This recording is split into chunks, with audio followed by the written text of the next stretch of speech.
Lyra lived in the heart of Whisperwind Glade, a place woven from quiet light and the softest sounds imaginable. Her home wasn't a house of wood or stone, but a gentle hollow within the largest Lumina oak, its ancient branches spiraling upwards like a living cathedral, its leaves shimmering with captured starlight. Every morning before the sun painted the eastern sky with the first blush of dawn, Lyra would wake to the hum of the glade, a symphony of sleepy glow moths stirring, the rustle of dew-kissed fern fronds, and the deep, slow pulse of the Lumina oak itself.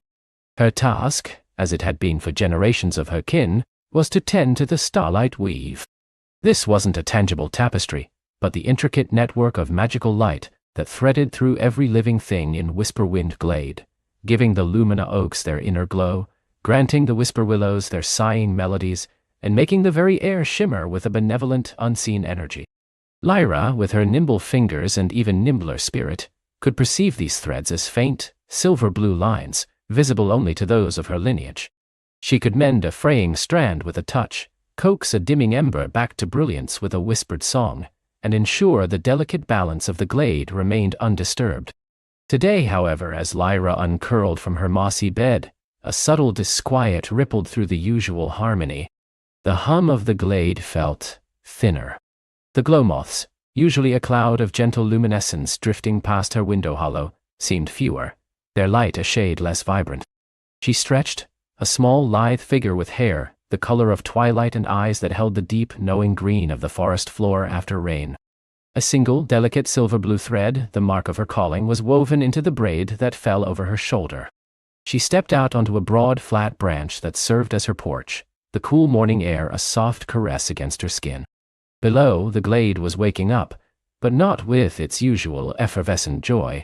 The Lumina oaks, usually alight with an inner radiance that chased away the lingering night, were muted, their glow a pale, milky wash instead of the vibrant pulse she knew. The whisper willows, whose leaves usually sang with 1,000 tiny voices, now only sighed, a sound akin to a half-forgotten lullaby. Lyra's brow furrowed. She closed her eyes, extending her senses, feeling for the starlight weave. Her heart, a small steady drum within her chest, felt the familiar currents, but something was off. One thread in particular felt weak, almost broken. It was the great heart thread, the central conduit that flowed from the very core of the glade, nourishing all the others. This thread was the one she could never touch, never mend, for it was the fundamental essence of Whisperwind itself. Its health was paramount, ideal. Its weakness was unprecedented. She spent the morning trying her usual remedies. She sang the song of renewal to a patch of sleepy star moss, hoping its revitalized glow would spread. The moss brightened for a moment, then dimmed again. She traced patterns of light through the air with her fingers, guiding errant strands of the weave back into place, but they felt heavy, resistant.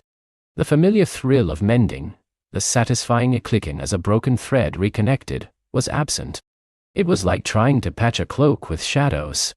By midday, a faint anxiety had taken root in Lyra's usually serene heart. The glade was not unwell, not truly, but it was like a beloved friend who had lost their spark, moving through the day with a quiet weariness. Even the starlight foxes, usually playful streaks of silver-white light darting through the undergrowth, padded silently, their tails drooping. Lyra knew with a certainty that chilled her to the bone, that this was more than a passing ailment. Something fundamental had shifted. She decided to seek the wisdom of Elder Arlen. Arlen was not of her kin, nor even of the glade's smaller creatures. Arlen was a stone spirit, nestled deep within the oldest roots of the Lumina oak, a being of ancient earth and even older memory. To reach Arlen, Lyra had to descend into the deep, cool earth beneath the glade, a journey she made only in times of great need. Taking a small, glowing seed lantern, Lyra slipped through a hidden opening at the base of the Lumina oak. The air immediately grew cooler, thicker, smelling of damp earth and deep time. The roots of the oak formed a labyrinthine network around her, some as thick as her waist, others a delicate mesh through which trickled subterranean streams. She followed the familiar path, her bare feet silent on the packed earth, the seed lantern casting dancing shadows that seemed to whisper secrets of their own. Deeper and deeper she went, past caverns where phosphorescent fungi pulsed with soft light, past narrow passages where ancient water drips echoed like slow heartbeats. Finally, she reached the chamber of Elder Arlen. It was not a grand chamber, but a simple, rounded space, where the roots of the lumina oak formed a protective embrace. In the center, a large, smooth boulder, veined with crystal patterns that glowed faintly, pulsed with a slow, resonant energy. This was Arlen. The stone spirit had no face, no limbs, but Lyra had always felt a profound presence emanating from it, a deep, unwavering calm, a well of ancient knowledge. "Arlen," Lyra whispered, her voice soft in the still air. "I need your counsel." The boulder pulsed, a deeper, slower rhythm than before. A faint tremor ran through the crystalline veins, and then, a voice, not heard with the ears, but felt in the very marrow of her bones, resonated through the chamber. It was like the grinding of tectonic plates, the sigh of mountains, yet gentle enough to cradle a thought. "Lyra of the Starlight Weavers," the voice rumbled, "you come with a question that weighs heavy on the glade." "The great heart thread," Lyra said, her voice trembling slightly. "It weakens. The glade dims. My mending does nothing. What ails it, Arlen? What can be done?" The boulder pulsed again, and Lyra felt a wave of ancient sadness wash over her. "The great heart thread weakens because the source itself dims, the breath of Eridor wanes." Lyra frowned, a chill spreading through her. The breath of Eridor was not just a metaphor. It was the life force of their entire realm, Eridor. It was the magic that fed the Lumina Oaks, that gave the Whisper Willows their song, that infused every stream, every creature, every shimmering motes of light in the sky. To say, the breath he waned, was to say the very world was losing its will to live. But how? Why? Lyra pressed, her mind racing. "It has always been. It is the core of everything." "Indeed," Arlen resonated. "But even the oldest heart needs its anchor. For longer than mortal memory, Eridor has drawn its life from a single forgotten source, a sacred heart, a shimmering wellspring, a wellspring of pure magic. We have called it by many names, through many ages. The song of creation, the first light, but most often in the ancient tongues it was simply known as the." Lyra blinked, trying to grasp the meaning. "The Nuff." "Yes, it is not a place. Not truly, though it resides in a place. It is not a thing, though it has form. It is the essence, the origin, the very wellspring of Eridor's magic. And for many ages it has been tended, nurtured. But the tenders are gone, the memory has faded, and them has been forgotten." "Forgotten? Nindelda," Lyra whispered, the word feeling impossibly heavy. How could something so vital be forgotten? Centuries ago, Arlen's voice deepened. A great upheaval swept through Eridor. A shadow fell, not of darkness, but of forgetfulness. It touched the minds of the people, clouded the ancient paths, silenced the old songs. Knowledge of the lost. The glade remembers, in its roots and its light, but the memory in the minds of the living dimmed to a whisper, then to silence. But if it's forgotten, how do we find it? How do we tend it again? Lyra asked, a fierce determination beginning to bloom in her chest, pushing aside the fear. "The path is shrouded, the way is long, but the glade, through you, has felt the fading. It is a sign. The time has come for Eridor to remember." "Me?" Lyra's voice was barely a squeak. She was a starlight weaver, a mender of threads within the glade, not a seeker of ancient, forgotten things. Her world was small, contained, safe. "You perceive the weave. You feel the heart of the glade. The glade is but a single thread in the greater tapestry of Eridor. You are attuned. You are the one who hears the silence. You are the one who must seek the..." Lyra stood in silence, the weight of Arlen's words pressing down on her.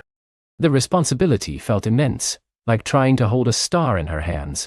She, Lyra, to find something so vital, so ancient, so forgotten? "Where do I begin?" she finally asked, her voice steadier now, resolve hardening. "The legends speak of a key," Arlen rumbled. "Not a key of metal, but of understanding.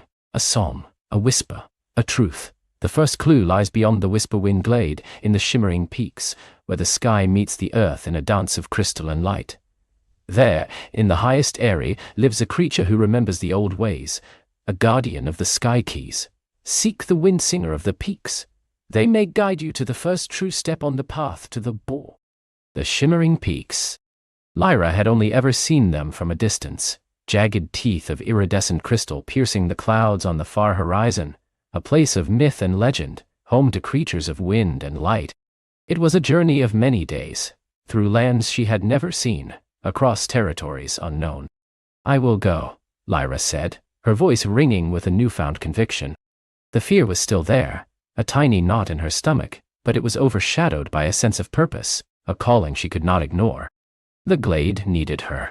Eredor needed her. Nizam needed her. Go Lyra.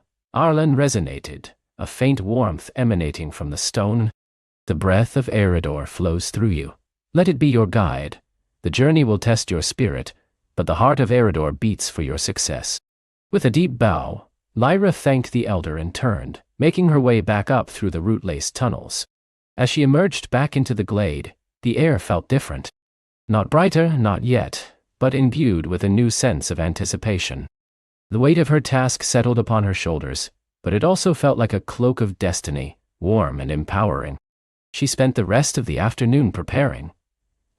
She gathered a small pouch of nourishing sunberries and moondew drops enough for several days. She fashioned a sturdy staff from a fallen branch of a young Lumina oak, imbuing it with a faint protective glow from the starlight weave. She tied her hair back with a strong vine, ensuring her silver-blue thread was secure. Her most precious possession, a small, smooth river stone given to her by her mother, which hummed faintly with the glade's song, she tucked deep into her pocket. It was a piece of home to carry with her. She didn't say goodbye to the other starlight weavers, for there were none left in Whisperwind Glade. She was the last. She spoke instead to the Lumina oak itself, pressing her hand against its ancient bark. I go, old friend, she whispered. I go to seek thee. I will return, and I will bring back the true light. The oak seemed to pulse in response, a faint tremor running through its mighty trunk. As the sun began its descent, painting the western sky in hues of deep violet and fiery orange, Lyra stood at the edge of Whisperwind Glade. The familiar shimmering barrier, a natural enchantment that kept the glade hidden and protected, shimmered before her. For the first time in her life, she was about to step beyond it, into the wider, unknown world of Eredor. She took a deep breath, inhaling the familiar scent of star moss and damp earth, committing it to memory. Then, with a step that was both hesitant and resolute, Lyra walked through the shimmering veil. The change was immediate and profound. The air outside the glade was sharper, cooler, carrying the scent of distant pines and wild, untamed earth. The light was different too, less diffused, more direct, casting sharper shadows. The ground beneath her feet was rougher, strewn with fallen leaves and twigs, not the soft, mossy carpet of her home. She found herself on a narrow path that wound its way through a dense forest of tall, ancient pines, the whispering woods, their needles a dark, somber green. Here, the trees did not glow, and their voices were a low, constant murmur, a stark contrast to the harmonious songs of the whisper willows. The silence, broken only by the rustle of leaves and the distant cry of an unseen bird, felt vast and encompassing. Lyra clutched her staff, its faint glow a small comfort against the encroaching twilight. The path was barely visible, often disappearing beneath a carpet of pine needles. She had to rely on her instincts, and the faint, almost imperceptible pull she felt towards the distant shimmering peaks, now just vague, dark shapes against the fading sky. As night deepened, the forest transformed. Strange, luminous fungi dotted the tree trunks, casting an eerie, soft glow. Shadows stretched and twisted into monstrous shapes. Lyra heard rustles in the undergrowth, unseen creatures moving through the darkness. Her heart pounded a little faster, but she kept moving, one foot in front of the other, her gaze fixed on the faint outline of the mountains. Suddenly a sound, unlike anything she had ever heard, echoed through the woods. It was a low, resonant growl, followed by the snap of twigs and the heavy thud of footsteps. Lyra froze, her hand tightening on her staff, her breath catching in her throat. Whatever it was large, and it was close. A pair of glowing yellow eyes emerged from the darkness ahead, followed by a hulking, shaggy form. It was a grumbler, a creature of the deep woods, known for its foul temper and territorial nature. Its fur was matted with leaves and dirt, and its snout was tipped with long sharp teeth. It snarled, a low guttural sound that vibrated through the ground. Lyra had never encountered a grumbler before. Within the glade, such creatures were rare, and always gentle. This one, however, radiated hostility. It took a step towards her, its claws scraping on the earth. She had to think quickly. Fighting was not her way, nor did she possess the strength. She was a mender, a weaver, a tender of light. But Arlen had said the breath flowed through her. Closing her eyes for a split second, Lyra reached deep within herself, feeling for the faint, silver-blue threads of magic that connected her to the glade, and through it, to the wider breadth of Eridor. She focused not on attacking, but on soothing, on projecting a wave of calm, of gentle light. When she opened her eyes, the grumbler was closer, its yellow eyes fixed on her.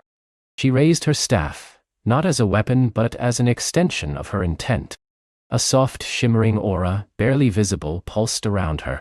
She began to hum, a low, melodic tune, a fragment of the Song of Renewal she used for the Stamos, infusing it with every ounce of the gentle magic she possessed.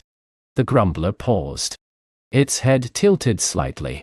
The snarl died in its throat, replaced by a low, rumbling sound that was less menacing, more questioning. The yellow eyes, still bright, seemed to lose some of their aggression, replaced by a flicker of confusion. The shimmering aura around Lyra seemed to expand, washing over the creature like a soft wave. It let out a soft whine, like a lost pup, and then, to Lyra's astonishment, it turned. With a final bewildered glance over its shoulder, the grumbler lumbered back into the deeper shadows of the whispering woods, disappearing as quickly as it had appeared. Lyra stood for a long moment, trembling slightly, the humming still vibrating on her lips. She had done it. Her magic, the gentle magic of the glade, had worked beyond its borders. A small spark of confidence ignited within her. Perhaps she and Kote do this. Perhaps she, was the one. She continued her journey, the encounter with the grumbler still fresh in her mind. The path grew steeper, winding upwards towards the foothills of the shimmering peaks. The air grew colder, thinner, carrying the scent of rock and ice. The trees began to thin, replaced by hardy shrubs clinging to stony slopes. As the moon, a sliver of silver in the vast dark sky, began its slow descent, Lyra reached a wide open plateau. Before her, stretching into the moonlit distance, lay a desolate, rocky expanse. And beyond that, piercing the clouds, their peaks catching the faint moonlight in a dazzling display of crystal, rose the shimmering peaks. They were even more magnificent, and more daunting, up close. A cold wind whipped across the plateau, carrying with it the faint echoing sound of a distant, sorrowful melody. It was the song of the wind, but it also felt like a voice, ancient and mournful. The wind singer, Arlen had said. The guardian of the sky keys. Lyra wrapped her arms around herself, feeling small and vulnerable against the vastness of the landscape. She was far from her glade, far from her familiar comforts. But ahead lay the peaks, and within them, the first step towards finding the Thor. With renewed determination, Lyra set her jaw and stepped onto the open plateau, the mournful wind song her only companion. The true journey had just begun. The plateau stretched before her, an endless canvas of muted ochre and gray, painted with the broad, unseen strokes of the wind. It wasn't a flat expanse, but a series of rolling dunes and ridges, carved and sculpted by millennia of the same relentless currents that now buffeted Lyra. The air was thin and sharp, biting at her exposed skin, yet it carried a strange, invigorating clarity. With every gust, the mournful song of the wind singer seemed to swell, then recede, a living, breathing presence that encompassed the entire landscape. Lyra pulled her cloak tighter, the thick wool offering scant protection against the chill that seemed to seep into her very bones. Her boots, usually so sturdy on the mossy forest floor, felt heavy and cumbersome on the gritty, wind-swept stone. Each step was a small battle against the resistance of the air, a reminder of how utterly different this world was from her glade. She missed the soft caress of dew-kissed leaves, the comforting murmur of hidden streams, the familiar scent of earth and pine. But there was no turning back. The peaks loomed, distant and majestic, their snow-capped summits shimmering like forgotten jewels against the pale sky. As she walked, Lyra focused on the wind singer's song. It wasn't just a single note, it was a symphony of shifting pitches and intensities. Sometimes, it wailed like a lost child. Other times, it hummed with a deep, resonant bass that vibrated through the ground beneath her feet. Occasionally, she thought she heard distinct patterns, almost like phrases or questions, woven into the ceaseless melody. It was as if the wind itself was trying to speak, to share secrets only it knew. Hours bled into each other. The sun, a pale disk in the vast sky, arced slowly overhead, casting long, fleeting shadows that danced with the wind. Lyra found herself scanning the horizon, not for danger, but for anything that might explain the wind singer, or hint at the sky keys. The plateau was deceptively barren. Low-lying, resilient shrubs, their leaves tough and leathery, clung to sheltered crevices, their branches gnarled and bent in permanent obeisance to the wind.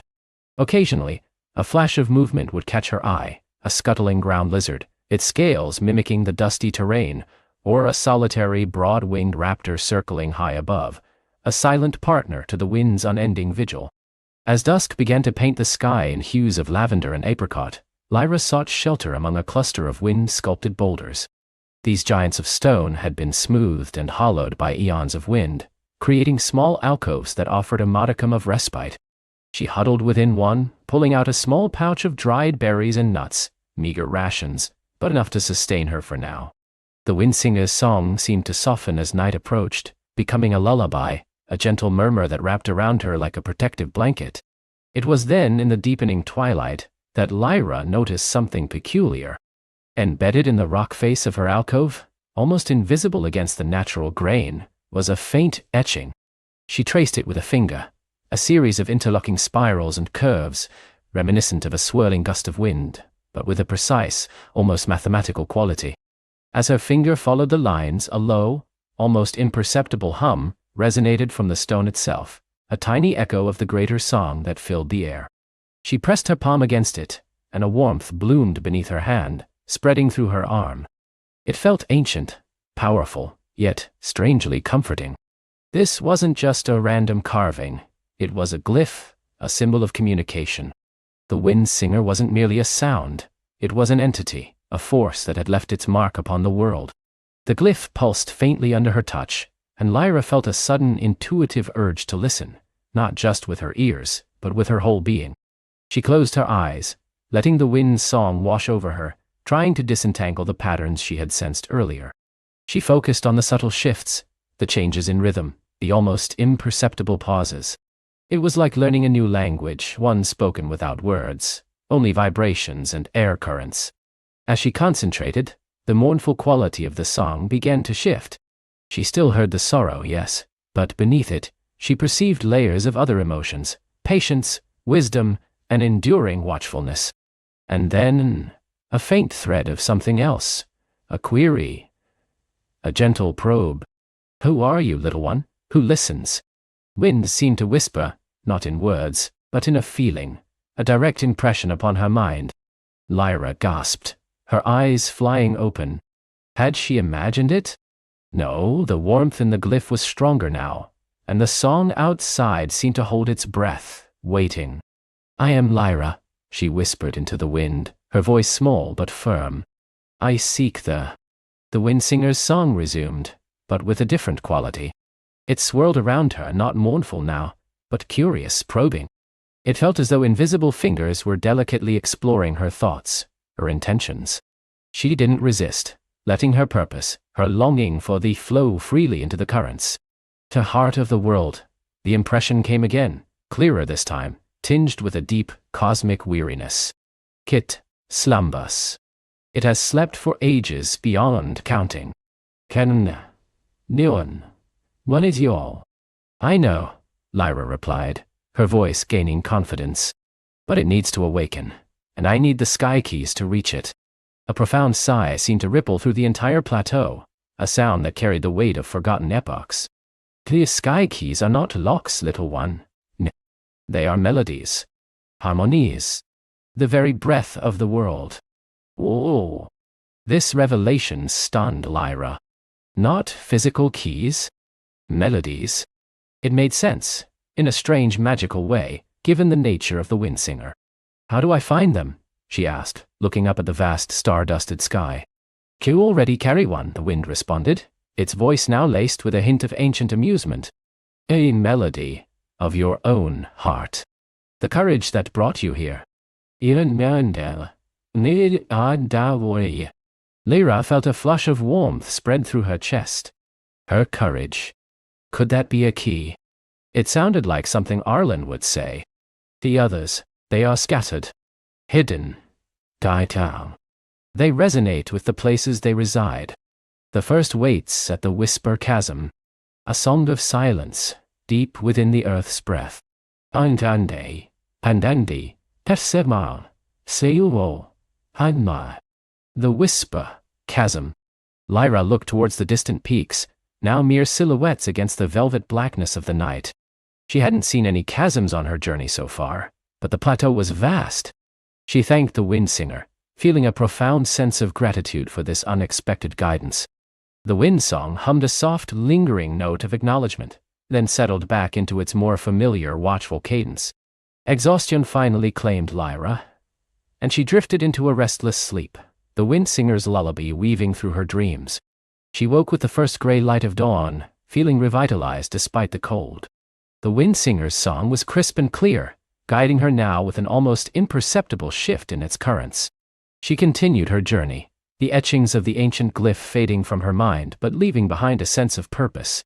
The plateau slowly began to change. The rolling dunes grew steeper, giving way to jagged, broken terrain. The wind intensified, tearing at her cloak, making progress slower and more arduous. The air thrummed with a new energy, and Lyra noticed the ground beneath her feet was becoming more fractured, cracks snaking across the stone like frozen lightning. Then, she saw it. A dark, jagged scar ripping across the face of the plateau, so vast it seemed to swallow the horizon. The whisper chasm. As she drew closer, the wind singer's song intensified dramatically.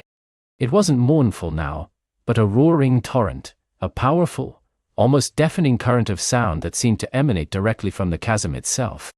The very ground trembled beneath her feet, and Lyra had to brace herself against the sheer force of the wind that tore through the gaping maw of the abyss. The chasm was truly immense, its jagged edges plunging into an unfathomable darkness.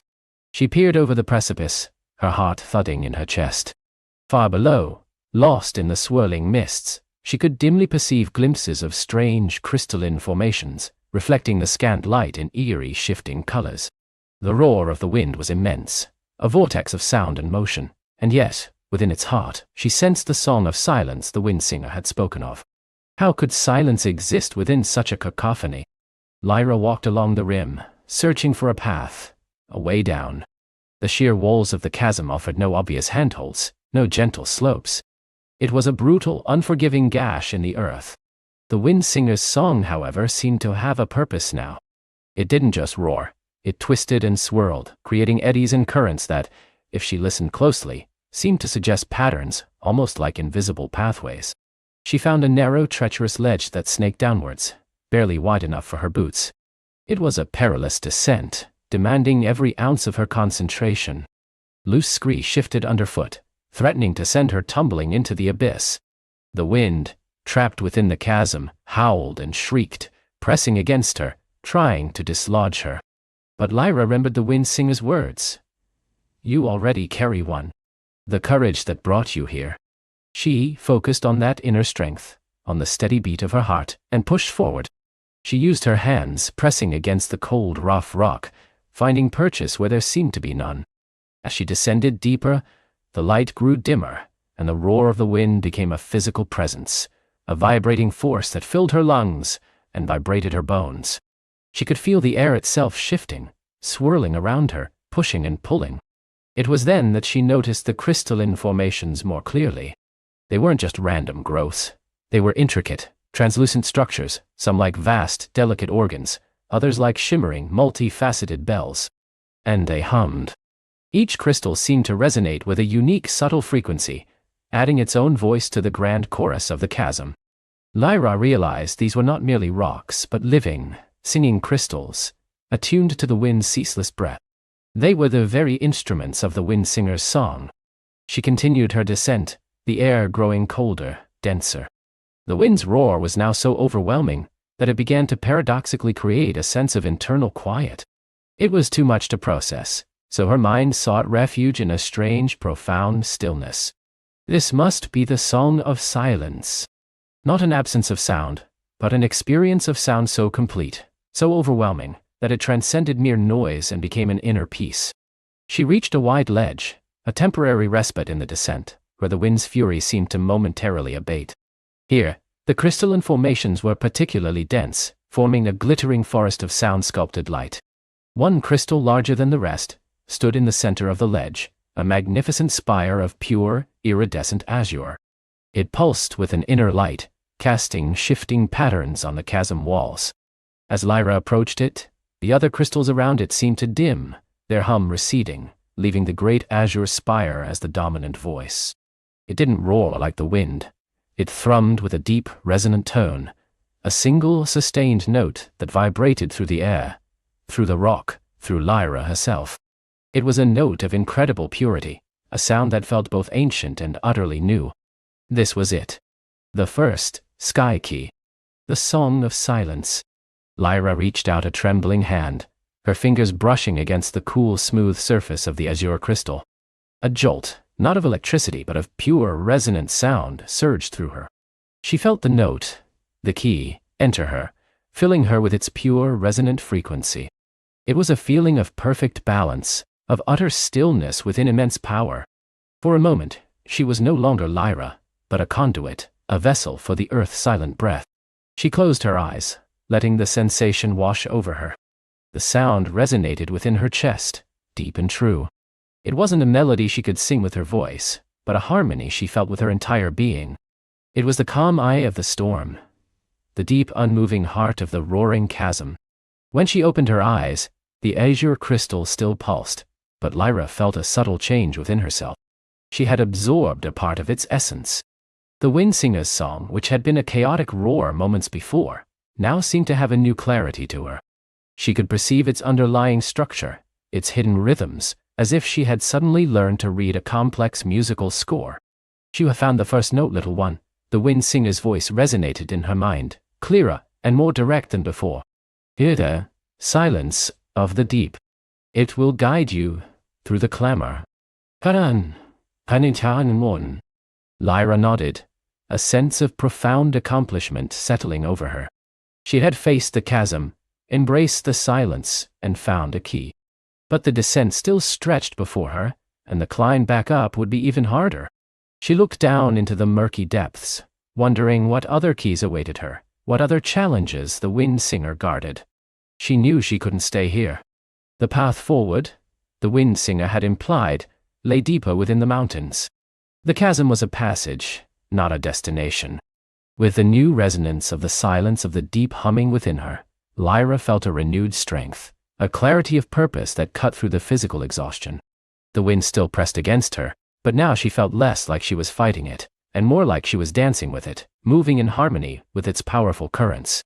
She continued her descent, the azure crystal's silent hum a constant companion, guiding her steps. The chasm floor, when she finally reached it after what felt like an age, was unlike anything she had imagined. It wasn't a flat bottom, but a vast, winding canyon, its walls still studded with singing crystals, but here, the ground itself seemed to breathe. Strange, luminescent mosses clung to every surface, casting an ethereal glow that pulsed with the wind's rhythm. The air here was heavy with the scent of damp earth, and something else, something metallic and ancient. Water, cold and crystal clear, trickled from hidden springs, carving delicate rivulets across the chasm floor, their murmur adding another layer to the world's symphony.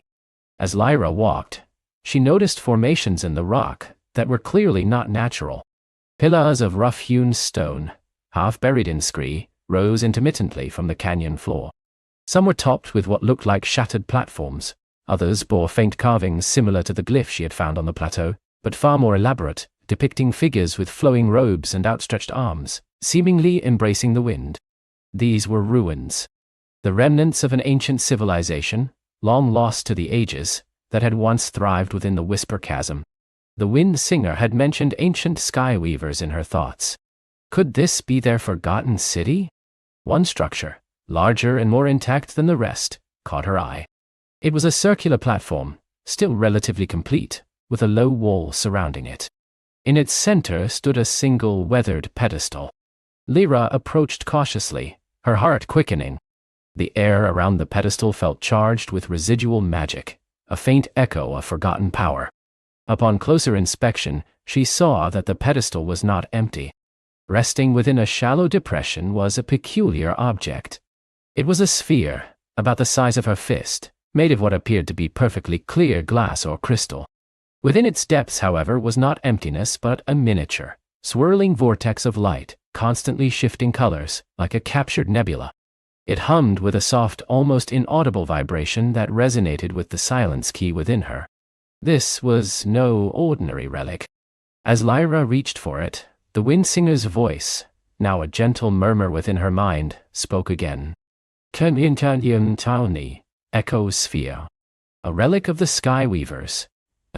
It holds the echoes of their songs, their dreams, their connection to the second key. It's known. The second key. Lyra's fingers brushed the smooth, cool surface of the sphere. As she touched it, the swirling light within intensified, and a faint, almost melodic whisper seemed to emanate from its core. It wasn't a sound she could identify, but a chorus of harmonious notes, weaving in and out of each other, like many voices singing in unison, yet without words. It was the sound of memory, of history, captured and preserved. Lyra carefully lifted the echo sphere.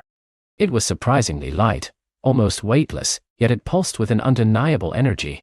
The wind, which had been a constant force, now seemed to gather around her, swirling gently, as if curious about her discovery. The sphere felt warm in her hand, a living thing, resonating with the silence key she now carried. She knew instinctively that this was not the second key itself, but a guide to it. A tool, perhaps, left by the ancient skyweavers to lead future seekers. What could the second key be? If the first was silence, what contrasting melody would the next hold? Lyra looked around the ruins, her mind buzzing with possibilities. The skyweavers, masters of the wind and sound, had once lived here in the very heart of the chasm. What knowledge had they possessed? What magic had they woven with the wind? The echosphere hummed softly in her hand, a promise of revelation, a whispered hint of the journey yet to unfold. The way out of the chasm would be long and arduous, but now, Lyra had a guide, a connection to the ancient wisdom of this place.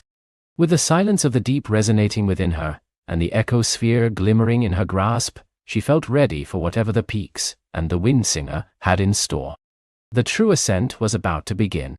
She clutched the sphere, its light illuminating a path forward through the ancient ruins, towards the distant, beckoning light of the canyon's opening, and the mountains beyond. The true ascent was about to begin. She clutched the sphere, its light illuminating a path forward through the ancient ruins, towards the distant, beckoning light of the canyon's opening, and the mountains beyond. With a deep breath that seemed to pull the ancient air of the chasm into her very bones, Lyra began to move. The echo sphere pulsed gently in her hand, not just a beacon, but a living guide. Its light didn't merely dispel the shadows, it seemed to awaken the dormant magic within the stones themselves. As she stepped, faint, shimmering lines of light, threads of an ancient pathway, would momentarily bloom across the crumbling flagstones, guiding her feet over treacherous gaps and around unseen pitfalls. This was no ordinary light.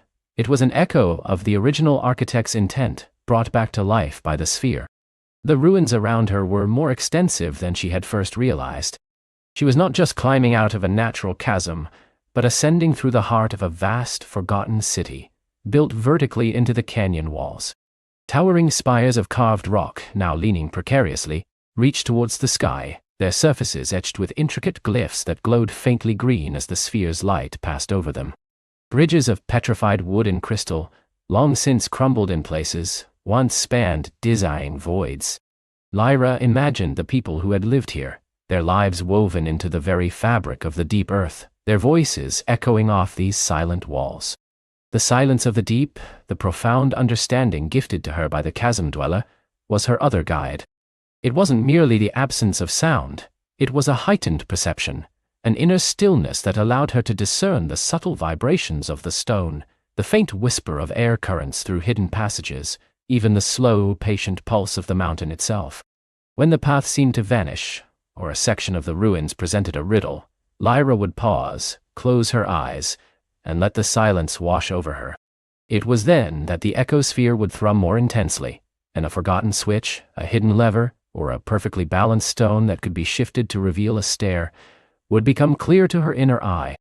She found that the glyphs, when viewed through the lens of the silence, seemed to tell stories of the builders, tales of their reverence for the mountain, their mastery of air and stone, and their eventual quiet disappearance, leaving only their echoes behind. Hours blurred into a timeless climb. Lyra navigated spiraling staircases that hugged the chasm wall, traversed narrow ledges where only a shimmering light bridge conjured by the sphere offered safe passage, and even passed through vast echoing chambers that seemed to have once been grand halls, now open to the sky above. In one such chamber she found herself walking across a floor made entirely of polished, dark crystal, reflecting the sphere's glow 1,000-fold. Here, the silence of the deep resonated with particular intensity, and Lyra felt a profound sense of peace, as if the very air itself remembered the quiet wisdom of those who had once gathered in that space. As she ascended, the quality of the light changed. The cool, ethereal glow of the sphere was gradually joined by a warmer, softer luminescence filtering down from above. It was the light of the sun, muted and diffused by the layers of thin cloud that constantly wreathed the upper reaches of the canyon. The air grew crisper, carrying hints of pine and damp earth, a stark contrast to the mineral-rich, ancient air of the chasm depths. Lyra felt a growing anticipation, a lightness in her step despite the long climb. She was nearing the surface, nearing the true beginning of her journey into the peaks. Finally, after what felt like an age of quiet climbing and silent discovery, the path widened dramatically. She emerged from a final narrow archway of living rock, stepping out onto a broad, flat plateau. Above her, the sky was a canvas of soft, shifting grays and blues, pierced by streaks of pale sunlight. Before her, stretching as far as the eye could see, stood the magnificent, breathtaking expanse of the Skystone Peaks. They were unlike any mountains she had ever imagined. Not merely jagged teeth against the sky, but vast, soaring cathedrals of stone and light.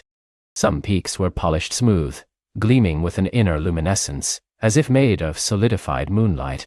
Others were shrouded in perpetual, swirling mists that seemed to have a life of their own, coiling and uncoiling like giant, ethereal serpents. Rivers of cloud flowed slowly between the higher peaks, like silent, silvery waterways, reflecting the occasional flash of distant hidden waterfalls. The air here vibrated with a subtle energy, a hum that was both sound and sensation, a gentle current against her skin. This, she realized, was the windsinger's breath, the constant living exhalation of the mountains, carrying secrets and songs on its currents. Lyra stood mesmerized, the echosphere still clutched in her hand, its light now seeming to dim slightly, humbled by the vastness of the natural light around her. The silence of the deep, however, deepened within her, not as an absence but as a profound connection to this immense landscape. She felt the ancient pulse of the stone, the slow, patient growth of the crystals, the ceaseless movement of the clouds. Every element of the peak seemed to be in a state of harmonious, gentle motion, orchestrated by an unseen hand. Her gaze was drawn to the highest peak, a majestic, almost impossibly tall spire that seemed to pierce the very heavens. It was crowned by a perpetual swirl of iridescent clouds, shimmering with all the colors of a rainbow, as if holding a secret jewel within its heart. That, she knew, must be the Windsinger's eyrie, the source of the great song. The distance was daunting, but the path was clear, not in the physical sense of a carved trail, but as a certainty in her heart, guided by the silence and the subtle pull of the sphere. The plateau where she stood was not barren. It was a gentle slope, carpeted in resilient, moss-like plants that glowed with soft bioluminescent patterns, like constellations fallen to earth.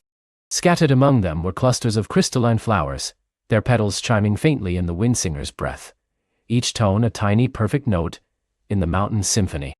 As Lyra began to walk, stepping lightly across the glowing moss, she noticed faint, almost invisible trails, winding their way up into the lower slopes of the peaks. These were not carved roads, but pathways worn by time, and perhaps by creatures more attuned to the mountain's subtle energies. The air grew cooler as she ascended, and the wind singer's breath became more pronounced, a constant gentle pressure that seemed to lift her spirits. It carried with it not just the scent of pine and damp earth, but also a faint, sweet fragrance she couldn't identify, like distant flowers blooming in the clouds. The sound was a soft, continuous sigh, rising and falling in delicate harmonies, sometimes carrying a whisper that seemed almost like a voice, just at the edge of hearing. Lyra realized that the wind singer was not merely a distant entity. Her presence permeated every gust, every whisper of air in these mountains. As the sun began its slow descent, painting the western sky in hues of lavender and gold, Lyra found herself entering a region where the very clouds seemed to have taken root. Great, billowy masses of mist clung to the slopes, sometimes parting to reveal breathtaking vistas, sometimes closing in to create a world of soft, ethereal white. Here, the ground beneath her feet began to change. The glowing moss gave way to broad, flat surfaces that felt strangely resilient, like packed snow, yet solid as stone. These were the whispering paths, mentioned in the chasm dwellers' ancient lore, pathways woven from solidified cloud and compressed air, designed to carry travelers safely through the upper reaches of the peaks. The ecosphere, which had quieted slightly upon her emergence, now began to hum with a renewed, gentle energy. Its light, no longer needed to illuminate a dark chasm, seemed to interact with the cloud paths themselves. As Lyra walked, the path beneath her feet would subtly shift in color, from pearly white to a faint, shimmering silver, as if the sphere was awakening its latent magic. The silence of the deep guided her steps, letting her instinctively know where the path was solid, and where a misstep would lead into swirling, empty air. She felt utterly safe, cradled by the mountain's own design. It was amidst these cloud-wreathed paths that Lyra first encountered the cloud shepherds. She heard them before she saw them, a melody drifting through the mist, not a song with words, but a series of pure, bell-like tones, carried on the wind singer's breath. Rounding a bend in the shimmering path, she saw them, a small procession of beings, their forms indistinct within the swirling mist, moving with a grace that seemed more like floating than walking. As they drew closer, their forms resolved. They were tall and slender, their bodies appearing to be woven from strands of light and mist, barely substantial. Their skin shimmered with a faint opalescent glow, and their eyes, large and luminous, held the depth of the sky. They wore robes of spun cloud, shifting and flowing around them, sometimes revealing intricate patterns that seemed to be constellations. On their heads, they wore delicate circlets of crystallized dew, catching and scattering the light. Each carried a staff made of polished sky stone, tipped with a small glowing orb that pulsed in harmony with their ethereal songs. They were tending to the clouds themselves. Lyra watched, utterly captivated, as one of the cloud shepherds, with a gentle wave of their staff and a soft, sustained note, coaxed a stray tendril of mist back into the main cloud river. Another reached out a hand, and a small luminous cloud creature, like a miniature, winged jellyfish, drifted down from the sky to rest gently on their palm, pulsing softly before being released back into the currents. They were the tenders of the mountain's breath, the guardians of its atmospheric dance. As Lyra approached, they paused their silent work, turning their luminous eyes towards her. There was no alarm, only a profound, ancient curiosity. The bell-like tones they had been singing shifted, becoming a gentle, questioning melody. Lyra felt no fear, only a sense of deep kinship. The silence of the deep within her resonated with their presence, and she understood without words that they were beings of pure harmony, extensions of the mountain's own gentle will. One of the cloud shepherds, slightly taller than the others, stepped forward. Their eyes, the color of a dawn sky, met hers. No words were spoken, but a sensation like a gentle current of thought flowed into Lyra's mind. It was a feeling of welcome, of ancient recognition. The cloud shepherd raised their skystone staff, and the glowing orb at its tip brightened, projecting a series of shimmering images into the air between them. Lyra saw images of the Windsinger, not as a single entity, but as a vast benevolent spirit woven into the very fabric of the peaks. She saw the Windsinger's song as the lifeblood of the mountain, nourishing the glowing moss, shaping the crystal flowers, guiding the cloud rivers. She saw images of the mountain's delicate balance, of how sound and silence, light and shadow, worked together to sustain its magic. Then the images shifted, showing Lyra herself, and the ecosphere, and the silence of the deep. The Cloud Shepherd was not asking who she was, but why she was here. Lyra, still holding the ecosphere, raised it slightly. She focused on the feeling of purpose, of the yearning to understand the wind singer's song, to help rebalance the world. She projected this intention through the silence of the deep, letting it flow towards the Cloud Shepherd. The sphere pulsed in response, and a faint, sweet melody, like a chime of pure hope, emanated from its surface. The Cloud Shepherd inclined their head, a gesture of understanding. Their melody shifted again, becoming a soft, encouraging hum. They gestured towards a pathway that continued upwards, higher into the cloud-wreathed peaks, then their hands swept in an arc, indicating the vastness of the mountain. Lyra understood. The path was long and filled with the mountain's magic. But it was her path. Before they resumed their quiet tending of the clouds, the lead Cloud Shepherd extended their hand towards Lyra. In their palm rested a delicate, translucent feather, shimmering with all the colors of the iridescent clouds that crowned the highest peak. It felt impossibly light, like spun air, and vibrated with a faint, harmonious hum. Lyra took it gently, feeling its subtle warmth against her skin. The Cloud Shepherd's silent message was clear. This feather, a gift of the wind singer's own breath, would help her navigate the deeper currents of the mountain, keeping her safe from disorienting mists and guiding her through the most elusive paths. With a final melodious hum of farewell, the Cloud Shepherds drifted back into the swirling mists, their forms gradually dissolving until only their bell-like songs remained, gently fading into the vastness of the peaks. Lyra stood for a moment, the iridescent feather clutched alongside the ecosphere, feeling a renewed sense of purpose and wonder. The Cloud Shepherds had not merely given her a gift, they had affirmed her journey, reminding her that she was now part of the mountain's intricate song. She continued her ascent, the whispering paths growing ever more ethereal beneath her feet. The air became thinner, clearer, and the sky, when the clouds momentarily parted, was a deeper, more vibrant blue. The silence of the deep within her was no longer merely a guide, but a constant companion, a wellspring of calm and clarity. She found that by focusing on its stillness, she could discern the subtle currents of the wind singer's breath, understanding their direction and intent. The iridescent feather, tucked into her tunic, hummed softly, and when the mists grew thickest, she felt a gentle tug, guiding her gaze to the path ahead, preventing her from losing her way. The landscape transformed once more. The cloud paths gave way to steep, crystalline slopes, shimmering with internal light. Towers of raw quartz and amethyst rose from the mountain flanks, catching the light and refracting it into dazzling displays of color. The wind singer's breath here was more pronounced, a constant, almost palpable presence. It wasn't just a breeze. It was a living current, carrying faint, complex melodies that seemed to be woven into the very fabric of the air. Lyra realized these were fragments of the wind singer's true song, carried on the mountain's breath. She entered a region she instinctively knew was closer to the heart of the peaks, a place of profound magic and ancient power. Here, the ground itself pulsed with a soft rhythmic thrumming, like a giant, sleeping heart. Giant, luminous crystals grew from the earth, not in scattered clusters, but in vast, intricate forests, their branches reaching towards the sky like frozen lightning. Each crystal hummed with its own unique tone, adding to the mountain's symphony.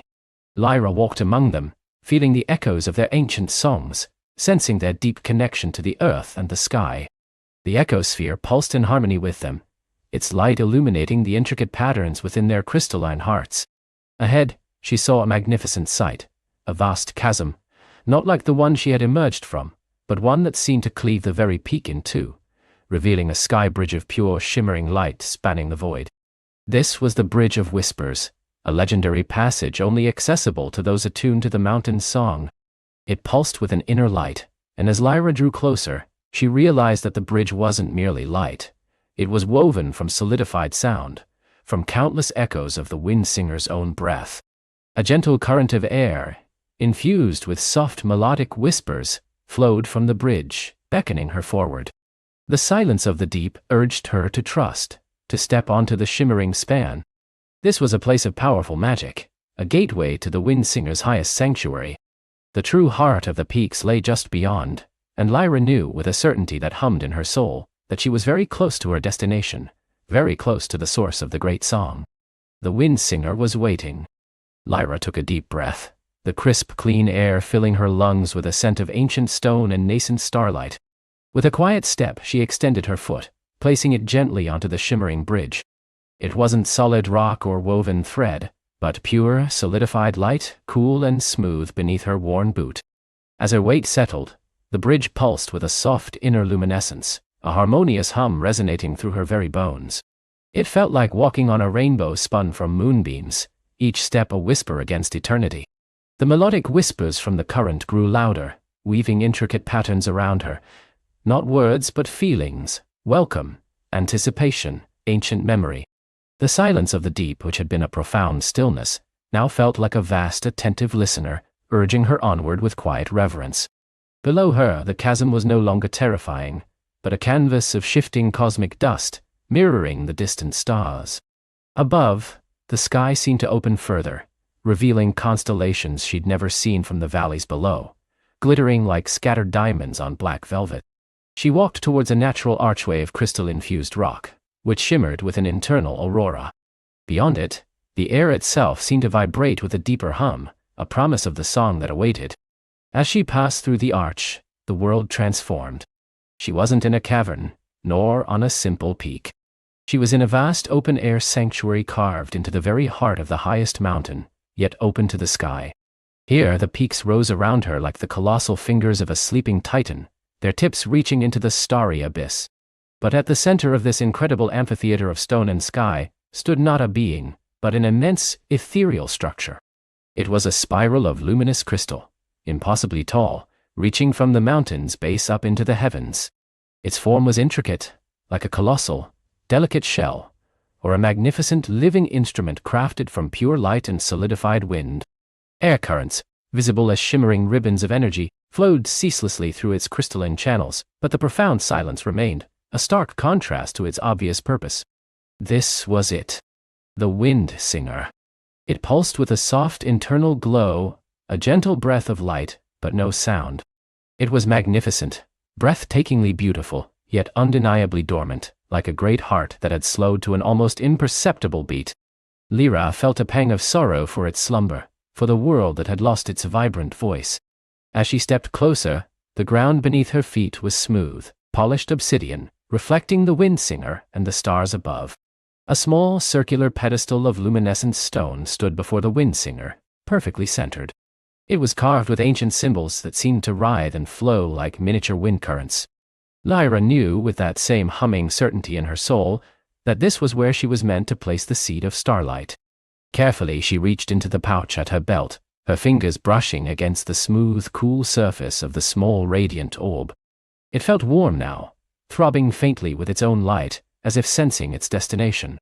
She drew it out, and the sanctuary seemed to hold its breath again, the shimmering air currents around the wind singer pausing, waiting. With reverence, Lyra placed the seed of starlight onto the pedestal. The moment it settled, a ripple of light, pure and brilliant, erupted from the seed. It wasn't a blinding flash, but a gentle, expanding wave that flowed across the obsidian floor, up the wind singer's crystalline spiral, and outward to the surrounding peaks. As the light touched the wind singer, its internal glow brightened, a vibrant blue pulsing from its core.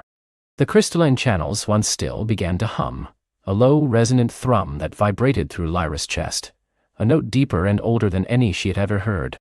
The wind singer was stirring. The hum intensified, rising in pitch, and then, a single, sustained note, clear and pure as a mountain spring, issued from its highest spire. It was a note of awakening, of stretching, of breath, drawn after a long, deep sleep. The air currents around Lyra began to swirl, picking up speed, no longer just shimmering ribbons, but soft, playful gusts imbued with a nascent melody. Then, the true song began. It started softly, a delicate, interwoven tapestry of whispers and sighs, like the first breath of dawn wind over a meadow. Lyra closed her eyes, letting the sound wash over her. It was a melody of boundless joy, of sorrow remembered and released, of the vast quiet strength of the mountains, and the fleeting, vibrant beauty of life. Each crystalline channel of the wind singer began to glow with a different hue, emerald, sapphire, amethyst, ruby, and from each channel poured a distinct, harmonious stream of sound. The individual notes built, spiraling upwards, intertwining, creating a symphony that swelled and soared, filling the entire sanctuary, then spilling out over the mountain peaks. It was the song of the world returning. The deep, resonant bass notes echoed from the mountain's heart, the soaring treble notes whistled from its highest spires, and the middle harmonies danced and played like children in a sunlit field. Lyra felt her own heart swell, tears pricking at her eyes, not of sadness but of overwhelming beauty and relief. The silence of the deep was gone, replaced by a glorious, living chorus. The stars above seemed to twinkle brighter, as if dancing to the wind singer's tune. The air grew warm, then cool, then warm again, pulsing with the rhythm of the music.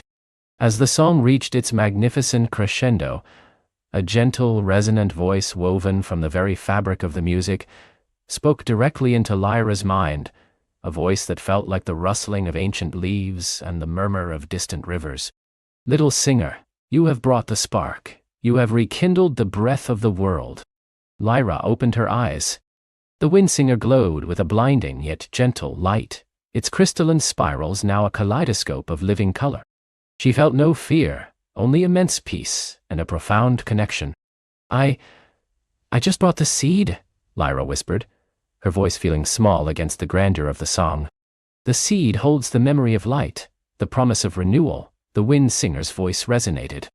"But it required a pure heart, a brave spirit, to carry it through the shadows, to find the path, and to place it where it belonged. You, Lyra, are that heart, that spirit. Your courage has awakened me, and through me, the song returns to the valleys, to the forests, to the seas." As it spoke, the wind singer seemed to shift, its form becoming less a static structure and more a living entity, its light shimmering with inner life. The air around Lyra swirled, lifting a single iridescent feather, a gift from the wind singer's breath, and it settled gently into her outstretched hand. "Carry this," the wind singer's voice resonated softly. "A token of the song, a reminder of the harmony within all things. It will guide you, protect you, and sing with you." Lyra clutched the feather, its delicate beauty feeling like a concentrated piece of the mountain's magic. The wind singer's song began to soften, not fading but settling into a rich, vibrant tapestry that would now forever grace the world. It was a song of deep contentment, of life renewed. "The path back will be clear," the wind singer assured her. "The winds will carry you, and the starlight will light your way." A gentle current of air, imbued with the softest strains of the song, swirled around Lyra, lifting her gently, effortlessly. She felt no fear, only a sense of profound grace and wonder. The wind singer, now a beacon of living sound and light, watched as she floated away from its sanctuary, carried by the very breath it had regained. The descent was nothing like the arduous climb. Lyra floated through the night sky, borne on currents of the renewed song. The stars seemed closer, brighter, winking at her in friendly recognition. She passed through clouds that shimmered with the music, through valleys where the trees now rustled with a joyful melody, and over rivers that gurgled with a vibrant, liquid tune. The world below her was alive again, bathed in the soft, magical light of the stars and the pervasive, beautiful sound of the wind singer's song. She saw her village in the distance, a cluster of warm, welcoming lights. As she drew nearer, she could hear it. The gentle hum of the wind singer's melody woven into the night air, stirring the leaves, murmuring through open windows. People would wake up, not with alarm, but with a sense of peace. A forgotten harmony returned. The currents set her down softly, right at the edge of the familiar forest path leading to her cottage. The air here was alive, vibrant, filled with the gentle, reassuring presence of the wind singer's song. She looked up at the towering peaks, now glowing faintly under the starlight, and whispered, "Thank you." She walked the familiar path, the iridescent feather still clutched in her hand. Her cottage stood warm and inviting, a soft glow emanating from within. She slipped inside, the world still vibrating with the wind singer's melody. Her bed looked impossibly cozy. As she lay down, pulling the soft blankets up to her chin, the feather rested on her bedside table, shimmering faintly. She closed her eyes, and the wind singer's song, now a part of the world's very breath, lulled her. It was a song of courage, of connection, of the quiet magic that resides in a pure heart. She drifted into sleep, dreaming of shimmering bridges, colossal crystal instruments, and a world forever bathed in harmony. The great song had returned, and Lyra, the little singer, had brought it home. And with the wind singer's melody echoing softly in her dreams, she knew that tomorrow, and every day after, would be filled with the magic of a world truly awake. Sweet dreams, little one. The song is always there, if you listen closely.